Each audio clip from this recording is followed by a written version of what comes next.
TV em Revista está chegando. Vamos discutir a violência doméstica, que aumentou quase 40%. Governos, empresas e organizações da sociedade civil se mobilizam para ajudar a mulher a buscar socorro nesses tempos de reclusão. Os profissionais da saúde também seguem a luta contra a Covid-19. Aqui na Lesp, um projeto de lei do deputado estadual Emídio de Souza, do PT, propõe incentivos financeiros aos nossos heróis. E já que você está em casa, se prepare porque as opções culturais estão por aí. Um desses tradicionais eventos é o Festival Nacional da Canção, que esse ano será realizado em versão online. Estamos em junho, o mês onde muitas ruas e casas ficam mais coloridas e bonitas, em várias partes do país. É o tempo de pular a fogueira, comer aquelas delícias e dançar a quadrilha à moda caipira. Mas o TVM Revista mostra também que essas datas têm origens religiosas. As comemorações juninas são tradicionais festividades populares que acontecem durante o mês de junho. Ela é comum em todas as regiões do Brasil, especialmente no Nordeste, e foi trazida para o país por influência dos portugueses no século XVI. Inicialmente, a festa possuía uma conotação estritamente religiosa e era realizada em homenagem a santos como São João e Santo Antônio. Mas o que se vê hoje começou lá atrás. Os historiadores apontam que as origens da festa junina estão diretamente relacionadas a festividades pagãs realizadas na Europa na passagem da primavera para o verão, momento chamado de solstício de verão. Essas festas eram realizadas como forma de afastar os maus espíritos e qualquer praga que pudesse atingir a colheita. Para melhor entendermos isso, é preciso considerar que o solstício de verão no hemisfério norte acontece exatamente no mês de junho. As comemorações realizadas por diferentes povos pagãos europeus começaram a ser cristianizadas a partir do momento em que o cristianismo se consolidou como a principal religião do continente europeu. Assim, a festa originalmente pagã foi incorporada ao calendário festivo do catolicismo. Essa foi uma prática comum da Igreja Católica. Para facilitar a conversão dos diferentes povos pagãos, fazia-se uma aculturação das festividades, adicionando-as ao calendário católico e acrescentando nelas elementos cristãos. Quando eu morei em França, eu não conheci brasileiros. Mas eu mudei para a Alemanha e encontrei uma amiga boa de mim, Isabelle, uma brasileira. E eu descobri a música brasileira, funk, de forró, a música sertaneja, axé, tudo um pouco, né? E eu gostei muito, então eu decidi que queria ir para o Brasil e queria conhecer a cultura brasileira um pouco mais. A cristianização da festa está diretamente relacionada ao estabelecimento de comemorações de importantes figuras do catolicismo, exatamente na época da passagem para o verão, entre as quais se destacam Santo Antônio, homenageado dia 13 de junho, São João, dia 24 e São Pedro, dia 29. Por fim, muitos elementos típicos das comemorações pagãs ganharam um novo significado. A chegada da festa junina ao Brasil remonta ao século XVI. As festas juninas eram tradições bastante populares na Península Ibérica, Portugal e Espanha, e por isso foram trazidas para cá pelos portugueses durante a colonização, assim como muitas outras tradições. Quando introduzida no Brasil, a festa era conhecida como Festa Joanina, em referência a São João, mas ao longo dos anos teve o nome alterado para Festa Junina, em referência ao mês no qual ocorre, junho. Inicialmente, a festa possuía um forte tom religioso, conotação essa que se perdeu em parte, uma vez que é vista por muitos mais como uma festividade popular do que religiosa. Além disso, a evolução da festa junina no Brasil fez com que ela se associasse a símbolos típicos das zonas rurais. O crescimento da festividade aconteceu sobretudo no Nordeste, região que atualmente possui as maiores festas. Nesse período, há a produção de inúmeras comidas à base de milho e amendoim, como canjica, pamonha, pé de moleque, além de bebidas. Outra característica muito comum é a de se vestir de caipira de maneira caricata. E não podemos esquecer das danças típicas, como as quadrilhas. Então, como você não pode sair de casa, faça aí o seu arrasta-pé na sua própria casa. E boa comemoração! Em tempos de pandemia, a religião é sempre uma base de apoio para quem tem fé. E a Assembleia Legislativa de São Paulo aprovou um projeto de lei que, entre outras medidas, estabelece a visita virtual religiosa e familiar para pacientes da Covid-19 internados na rede pública.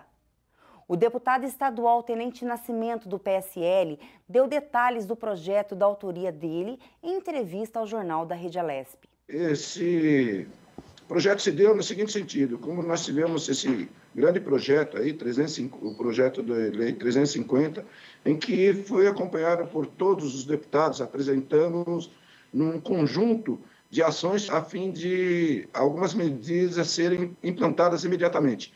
Eu tive, infelizmente, chegou na minha família. Eu perdi 2 entes queridos, perdi um cunhado, perdi um sobrinho de Covid-19. Nós tínhamos uma dificuldade de estar falando com os mesmos, principalmente porque é na rede pública. E aí nós conseguimos, através de prefeito aqui do lado, de nosso prefeito Marcos Neves, e conseguimos, através da assessoria, mandar o celular para ele, para o meu sobrinho. E nós falamos com ele às 10h30 da manhã ainda, conversamos apenas, pedindo informações de o que estava acontecendo. Quando foi às 6 horas da tarde, ele veio a falecer. Bom, o que acontece? Os familiares, você leva lá o seu ente querido, o paciente, e fica sem ter as informações. E durante o período em que a pessoa fica lá, ela gostaria de estar falando com um familiar, ou com um capelão, ou com um padre, enfim, com alguém que possa dar também uma palavra espiritual, uma palavra religiosa. Assim sendo, nós imediatamente preparamos o projeto, encaminhamos e foi aprovado, para que todas as pessoas, para que os próprios hospitais também disponibilizem o tablet, o aparelho celular, para que o familiar ou alguém, um assistente social, dê as informações precisas aos familiares do que está acontecendo. Eu tive o caso aqui da nossa assessoria, em que a sogra de um dos nossos assessores, ela só foi descobrir que ela queria ser cremada. No final, ao retirar as coisas lá no hospital, ela escreveu um bilhetinho e colocou dentro da bolsa. Então, durante 15 dias, nenhuma palavra, não falou com ninguém. Ela não conseguiu falar com ninguém. E assim, nós vemos no geral. No geral, onde as pessoas querem saber as informações e também querem levar uma palavra amiga ou uma palavra dentro da capelania para aquele paciente que está internado dentro do leito de um hospital. Além do conforto emocional, quais as outras vantagens que as famílias teriam com o projeto 350 de 2020? Nós também aprovamos a questão da internet gratuita na rede estadual de ensino. 50% dos alunos da rede estadual não estão tendo acesso à questão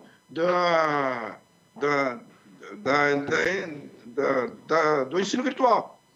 Eles passam as lições, tem a TV, tem algumas, mas 50% deles não estão conseguindo acesso à internet. Então, nós aprovamos também, dentro desse pacote, que a internet gratuita a todos os alunos da rede estadual, para que todos possam interagir juntamente com suas escolas ou com a secretaria, com os professores, e possam fazer as suas lições. Nós temos família que tem apenas um aparelho celular e ainda o pré-pago.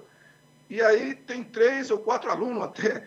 Então, você não consegue dar uma dinâmica nisso. As escolas particulares fazem isso porque já estão fazendo isso. Inclusive, nós tentamos pedir para que houvesse um acordo extrajudicial, um acordo entre as partes das escolas particulares também, para que houvesse o desconto, sendo que os pais, os responsáveis, estão fazendo essa parte que é a escola, o ensino virtual. Também aprovamos esse projeto, dentre muitos outros, a telemedicina, que é a comunicação, informa um boletim médico pela própria rede de telemedicina.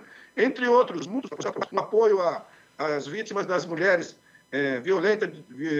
vítimas de violência doméstica. Então, foi um projeto muito bem elaborado e quero ressaltar aqui, Lília, o deputado Vinícius Camarinha e o líder do governo, logicamente, Carlão Pinhatari, nós foi o mentor de toda, né, foram 279 emendas, do qual nós chegamos ao bom senso, com todas as bancadas, todos os deputados participando ativamente.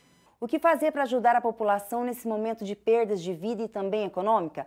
O deputado Rodrigo Gambale, do PSL, bateu um papo com o Luciano Teixeira no programa Conexão Legislativa e abordou os projetos de enfrentamento à pandemia.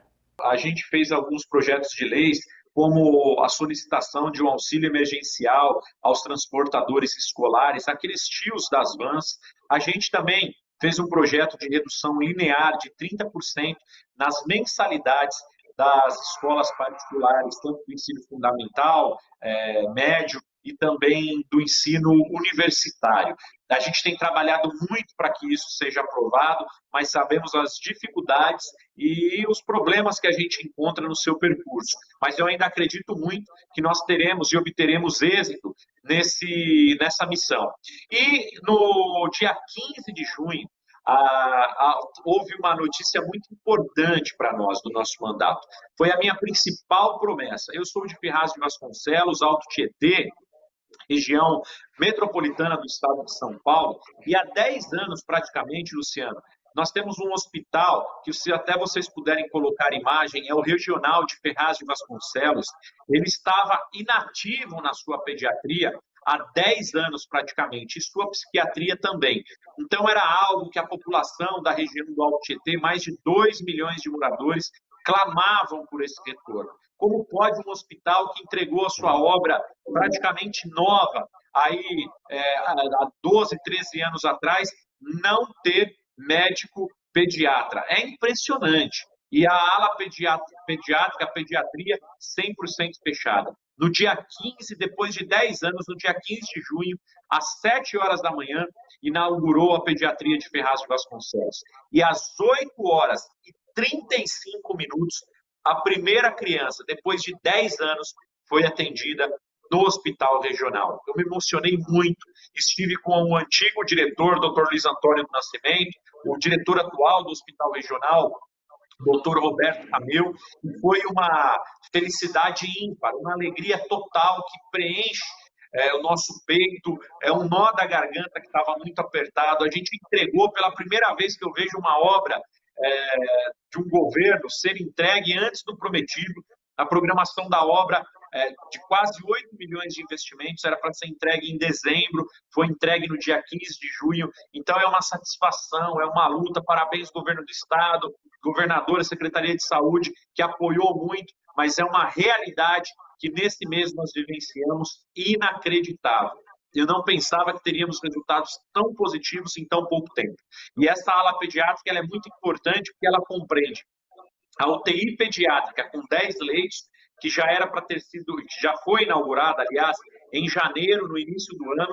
Ela tem o pronto-socorro infantil, né, que é a portaria, uma sala de triagem, a sala de medicação, 3 consultórios com 3 médicos pediatras de plantão, a sala de enfermaria, a sala de emergência, a de observação e a enfermaria com mais 27 leitos. Juntando a UTI, a enfermaria e também a sala de observação, nós estamos falando de 43 leitos para as crianças do Alto Tietê. É uma estrutura magnífica que eu tenho certeza que será muito bem-vinda, onde as mães da região terão, as mães, avós e crianças terão o seu local com um pronto atendimento maravilhoso, reestruturado, muito bem montado e equipado.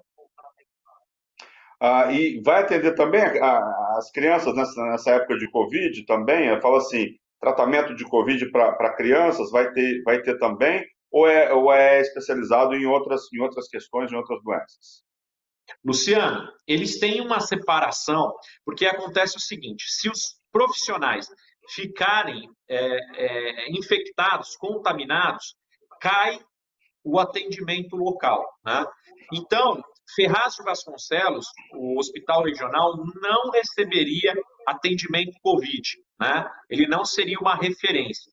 Mas a gente viu a demanda muito alta, brigamos muito, lutamos muito junto ao governo do estado e conseguimos 25 respiradores para 25 leitos de UTI, além dos 12 que já existiam.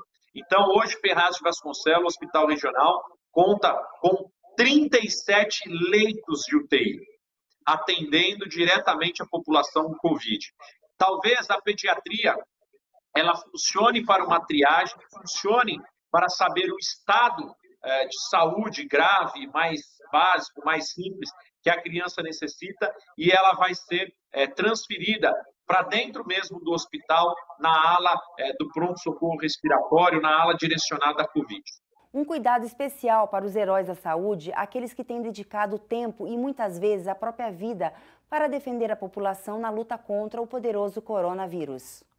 O deputado estadual Emídio de Souza, do PT, apresentou o projeto de lei 350 de 2020, que garante o pagamento de adicional de insalubridade para todos os trabalhadores do SUS que estão na linha de frente no combate à pandemia.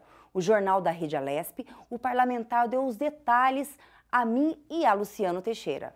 Eu incluí, o principal foi com relação a hospedagem de profissionais de saúde. Você sabe que os profissionais de saúde, eles muitas vezes trabalham no hospital, em algum hospital, ou UBS, ou pronto-socorro, e eles atendem pacientes de coronavírus e depois, para voltar para casa, eles acabam levando um risco para a família. Muitos deles não podem voltar para casa e necessitam de ser hospedados próximos ao hospital que trabalham.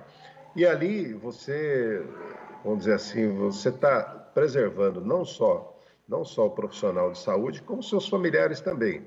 É uma coisa importante, né? Se não for feita essa oferta, ele vai ter que voltar para casa e vai acabar contaminando a sua família. Então, e também outra coisa assim, a rede hoteleira, nesse período, ela está esvaziada, então é possível negociações a preço muito baixo na rede hoteleira das grandes cidades. Então, o primeiro intuito a primeira ideia que foi aprovada nesse projeto, da minha autoria, é esse. A segunda é fornecimento de EPIs para todos os funcionários da área de saúde. Porque não é apenas a enfermeira, o médico que está ali, né? Desde que ele chega na recepção, passando pelo pessoal de limpeza, o paciente, ele pode estar contaminando alguém, né? Então, nós ainda, né, 3 meses depois da pandemia, nós ainda temos notícias de hospitais públicos que não fornecem corretamente os EPIs. O deputado, como é que o senhor, então, como que vai funcionar a implantação da proposta de hospedagem, né? O senhor acabou de falar dos EPIs e sobre a hospedagem dos profissionais de saúde. O senhor já tem uma linha de ação, como vai funcionar esse mecanismo? Olha, o governo do estado, ele terá que regulamentar essa lei, né? Primeiro vão aguardar a sanção do governador João Dória, após a sanção, ele vai ter que regulamentar, dizer exatamente como será. Então, provavelmente, qual é a secretaria que vai cuidar disso, né? Eu imagino que seria a Secretaria de Assistência Social. E vai ter que entrar em contato com a rede hoteleira, vai ter que fazer um chamamento público para ver que hotéis que oferecem vagas, vai ter que compatibilizar isso com as regiões onde tem hospital. Aí é um procedimento que aí não é mais papel da Assembleia, aí é papel do Executivo que vai ter que cumprir, né? Deputado, sobre a garantia de fornecimento de máscaras, EPIs para os trabalhadores que fazem atendimento público, né? Essa medida de segurança sanitária pode trazer mais tranquilidade para os trabalhadores do setor. Esse item da lei poderia ser estendido aí para um período maior, uma vez que o contato com o público oferece aí riscos de contágio? Olha, essa questão de EPIs é uma coisa que é fundamental para quem trabalha na saúde pública. Eu estabeleço muito contato com os profissionais de saúde pública, sempre tive e continuo tendo. E para eles é vital, porque são muitas as doenças que podem contaminar as pessoas. Não é apenas sabe, agora a Covid-19. Então, o fornecimento de máscaras, de luvas cirúrgicas, é muito... Eu me lembro quando na época eu era prefeito de Osasco, uma vez me espantou a quantidade de luvas que se usava num dia no hospital. Era algo em torno de 5.000 luvas. Eu falei, mano, não está tendo problema, não? Aí fui conferir, era mais do que isso mesmo, porque troca, cada procedimento tem que trocar, sabe? Então, assim, tem prefeitura e tem governo de estado que, para economizar, acaba não fornecendo. Fala, esse procedimento não precisa, mas precisa. Sabe, a gente não pode brincar com essa situação. Eu acho que onde a gente puder oferecer ideias, né? Eu, além dessas ideias, dessas propostas, melhor, que foram acolhidas no projeto 350, eu propus outras coisas que eu considero importantes, entendeu? Eu acho que o que você puder propor, e propor coisas factíveis, né? Eu propus, por exemplo, eu apresentei projeto de lei para que houvesse testagem em massa de Covid-19 nos presídios de São Paulo. É preciso, isso aí os presídios são os locais de grande possibilidade de disseminação do vírus. Então, testar em massa ali é uma coisa vital, né? Eu propus também que o Estado garantisse seguro de vida para os profissionais de saúde que trabalham diretamente com Covid-19. Porque a quantidade não é pequena as pessoas que têm perdido a vida por conta da disposição. Eles poderiam se recusar, falar, eu tenho estabilidade no emprego, não vou fazer isso aí. Não, eles estão enfrentando. Então, além de homenageá-los e fazer tudo, nós temos que oferecer a eles algumas garantias da vida deles, né? Quer dizer, você não vai correr risco de vida à toa, você vai ter algum tipo de retorno por isso também, né? E eu apresentei também a proposta de gratificação de insalubridade para servidores da saúde que trabalham no SUS, sabe? Porque é impressionante, eles trabalham nisso e muitos deles não têm insalubridade, né? Então, são propostas que visam melhorar, sabe, o sistema de saúde para o atendimento melhor para a nossa população. No próximo bloco, nós vamos ver como o Parlamento Paulista prepara ações para encarar o período das enchentes na capital. E ainda, o Festival de Canção este ano vai ser online. Aguarda um pouquinho que já voltamos já já.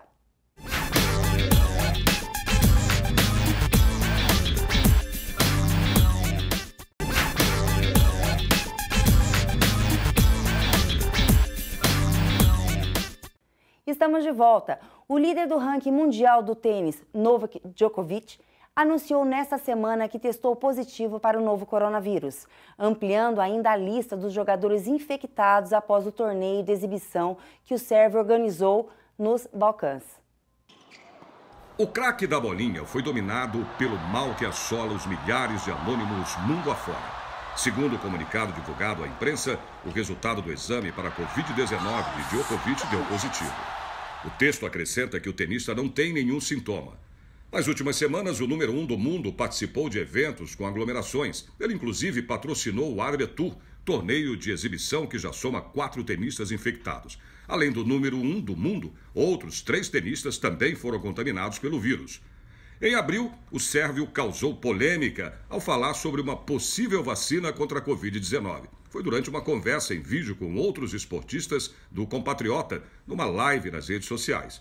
Djokovic disse que é contra as vacinas e que isso poderá ser um problema se uma vacina contra a Covid-19 for obrigatória para os atletas voltarem às competições. A maior cidade da América Latina tem muitas outras preocupações além da pandemia. Um dos mais recorrentes são as enchentes, que todos os anos deixam vítimas e grandes prejuízos materiais. Durante o programa Tribuna Virtual, o deputado Dr. Jorge do Carmo, do PT, falou sobre o assunto. Ele citou a Zona Leste, uma das regiões que mais sofrem nesse período. Trata-se de um problema que há anos, se arrasta lá na Zona Leste da cidade de São Paulo, na divisa lá do Itaim Paulista com Itaquaquecetuba, Guarulhos, que é o problema das enchentes. Nós sabemos das enchentes daquela região. Em São Paulo tem muitos problemas de enchentes, mas aquela região às vezes as famílias ficam lá por meses, né, submersas às águas e expostas a risco de doenças, em razão do problema de enchentes daquela região, da falta de desassoreamento do rio Tietê e da falta de investimento mesmo de políticas públicas do governo do Estado. Por que falo isso? Recentemente, estou acompanhando, hoje inclusive estive lá, a construção de uma obra grandiosa lá que chama Polder do Itaim, que tem como objetivo evitar que o rio Tietê transborde para as ruas onde as famílias moram e, por vezes, ficaram submersas, expostas a esse problema de saúde pública e de falta de política pública, infelizmente. E aí, essa obra era para ser concluída no novembro, dezembro de 2019, não foi concluída, as famílias novamente, mais um final de ano, período das chuvas, sofreram com essa questão, e essa obra foi prorrogada para conclusão aí no mês de julho. Oficiei o secretário Marcos Rodrigues Penido, e ele respondeu dizendo que a expectativa, a previsão é para terminar no mês de julho de 2020. Tem muita coisa para fazer lá, estive lá hoje, tem muita coisa para fazer. Fico preocupado que essa obra não conclua antes das próximas chuvas. Mas uma preocupação a mais é que, para fazer combate às enchentes, obra de combate às enchentes, é preciso de investimento, e muito investimento. Eu sou membro da comissão da Frente Parlamentar, visando a solução para o Jardim Pantanal e região, que é aquela baixada do Jardim Helena, Vila Itaim, Vila Ceabra, Vila Aimoré, Jardim Romano, toda aquela região da Baixada que sofre com o problema das enchentes.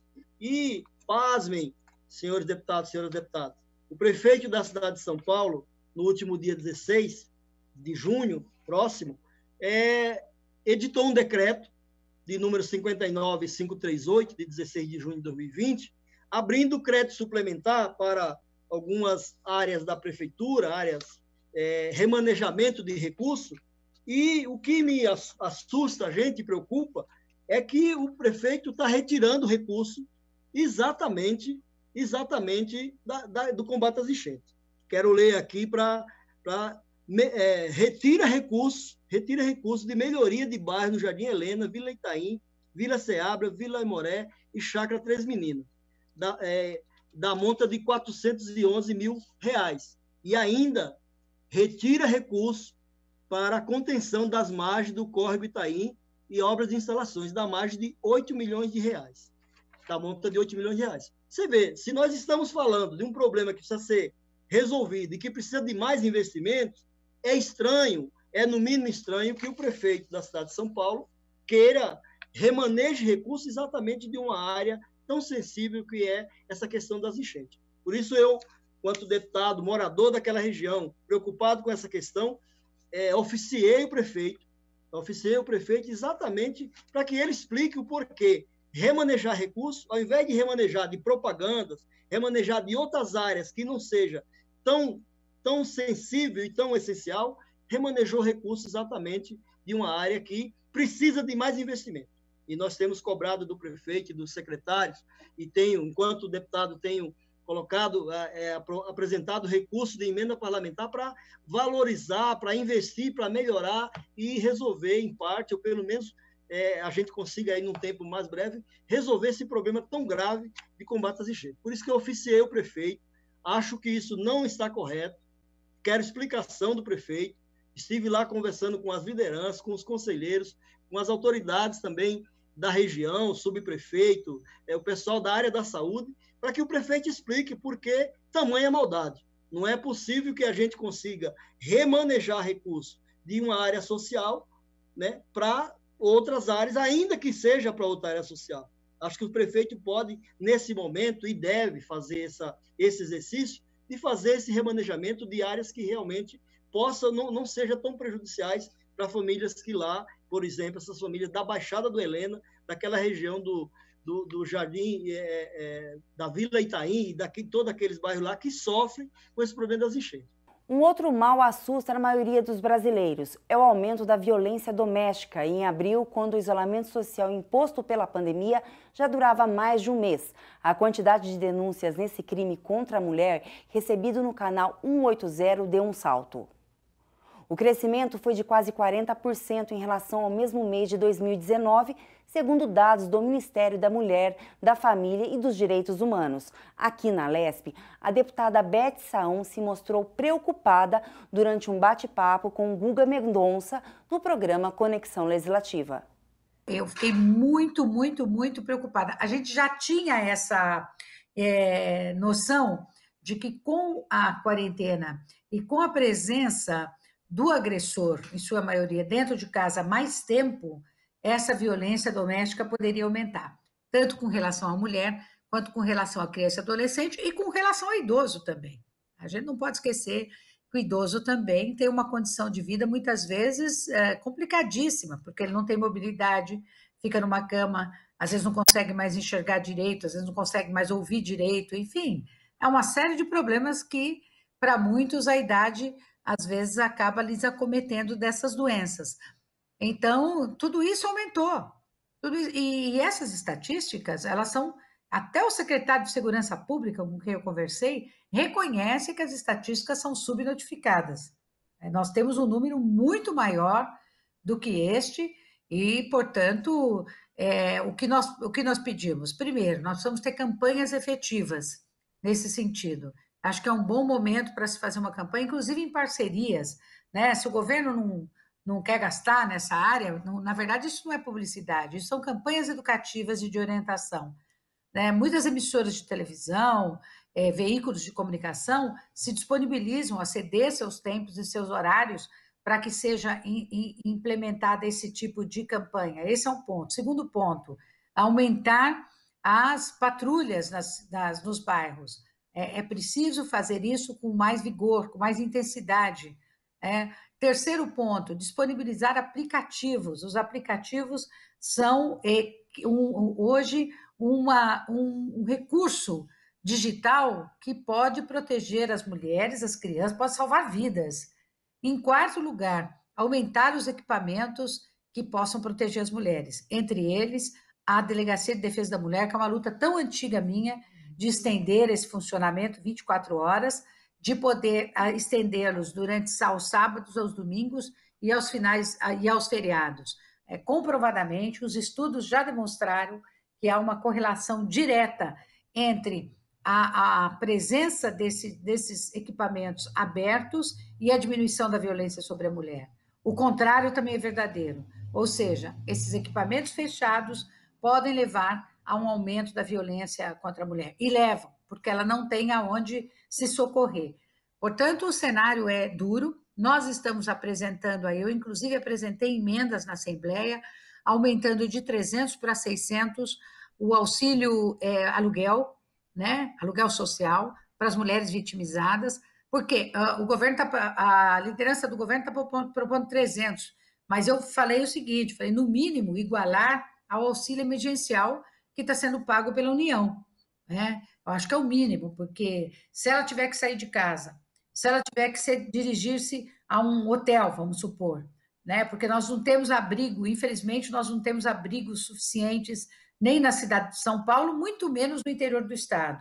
Uma ou outra cidade ainda tem uma casa lá destinada para isso, mas absolutamente insuficiente para prover a quantidade de mulheres que sofrem ameaças, que são vitimizadas e que precisam, até por ordem judicial, saírem dos seus lares. Então, tem que dar pelo menos R$600 para ela, porque às vezes ela sai e tem que levar os filhos juntos, protegê-los igualmente.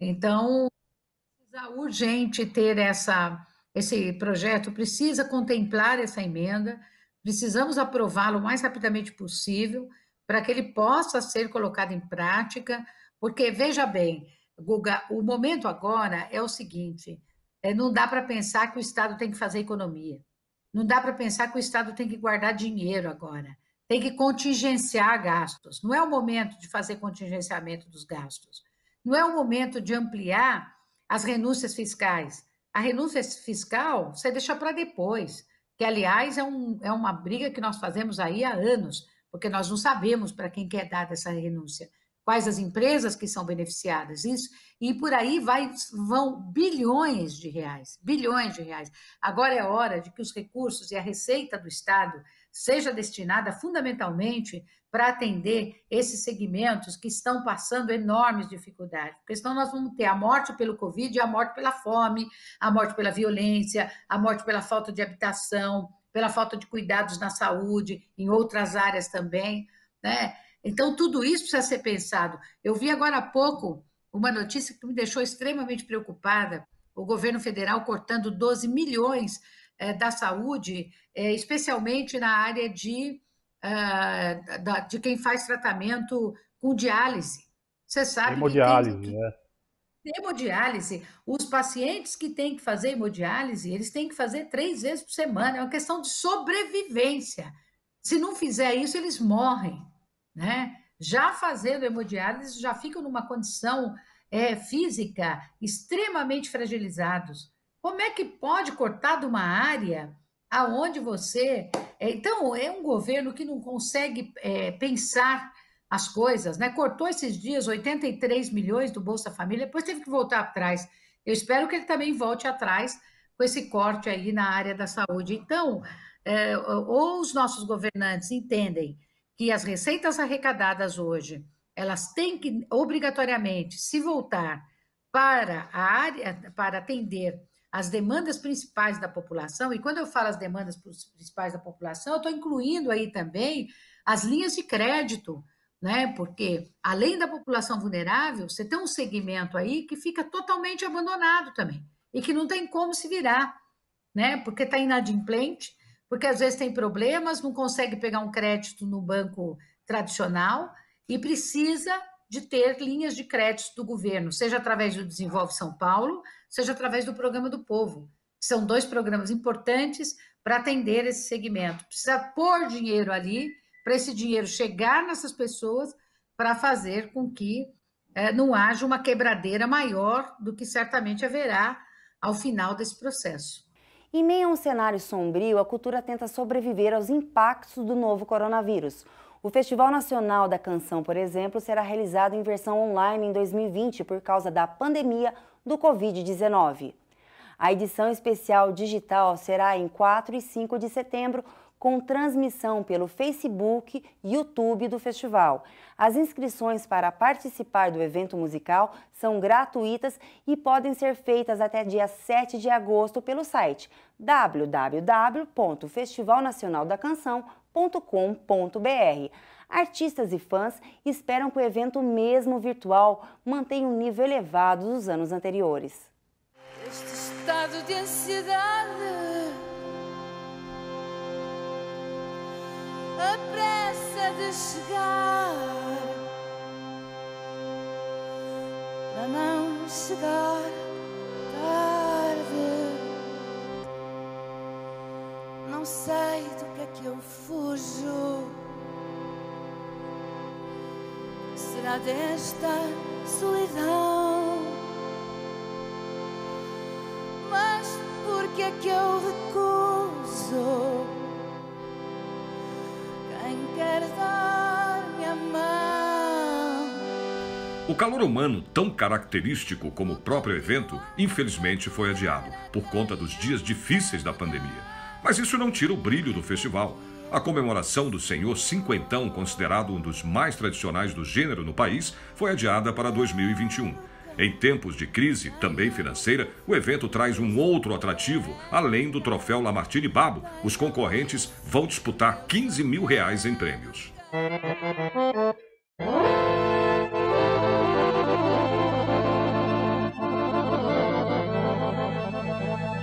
Podem concorrer compositores de qualquer nacionalidade, desde que as músicas sejam interpretadas em português. Não existem restrições a gêneros e ritmos. As composições devem ser inéditas e originais e os vídeos gravados sem efeitos especiais. Um evento como o Festival Nacional da Canção é importante porque ele traz cultura diferente, né? Por ser músicos, intérpretes do país inteiro. Então aqui a gente tem a oportunidade de conhecer música diferente, estilo, com ritmo para dançar, tem aquela mais romântica.